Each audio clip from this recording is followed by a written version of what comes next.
Ils ont exprimé leur colère en bloquant les autoroutes des Yvelines. 4 semaines après, les agriculteurs sont toujours dans l'attente. C'est le cas de Jonas Delalande, exploitant céréalier basé à Magny-les-Hameaux. Aujourd'hui, non, le compte n'y est pas sur les annonces qui ont été faites. La première série d'annonces, c'était du vent, c'est-à-dire on nous a promis l'argent qu'on devait déjà nous donner, et on a dit qu'on n'allait pas mettre en place de nouvelles choses. Mais entre guillemets, il n'y a pas eu d'avancée à ce moment-là.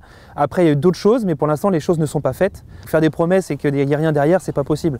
Et on manifestera jusqu'à ce qu'il y ait des choses concrètes qui arrivent et qui permettent de solutionner nos problèmes.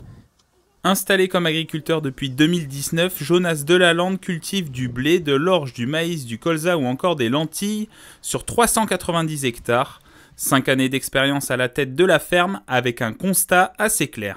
Je passe presque 3 ou 4 heures par jour à faire de l'administratif, des fois des choses complètement déconnectées de la réalité. On a aussi un manque de rémunération, on a des contraintes qui nous tombent dessus, un manque d'anticipation, de visibilité. Pour diversifier l'activité de l'exploitation agricole et sur fond de crise sanitaire, Jonas et sa femme Mélanie ont ouvert un magasin en septembre 2020. Objectif, la vente directe de produits frais en circuit court.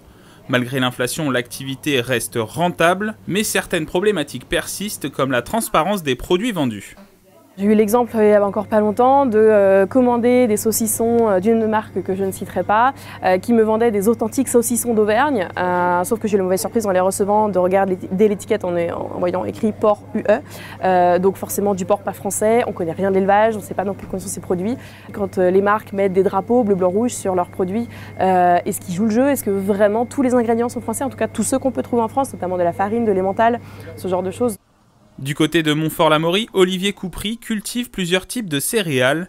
Au-delà de son engagement dans la mobilisation, cet agriculteur yvelinois a co-créé le mouvement Ici la Terre. Le Salon de l'Agriculture, un rendez-vous incontournable pour cette association pédagogique à propos des activités agricoles. Le concitoyen, le consommateur, se pose des questions sur nos méthodes de production. Donc ça peut être là, comme j'y faisais allusion, sur l'élevage notamment et la consommation de viande. Donc c'est expliquer comment on élève en France, nos difficultés, parler des importations. Le consommateur soit sensible à l'agriculture française, pas uniquement pendant ces 10 jours de salon de l'agriculture, mais pendant toute l'année.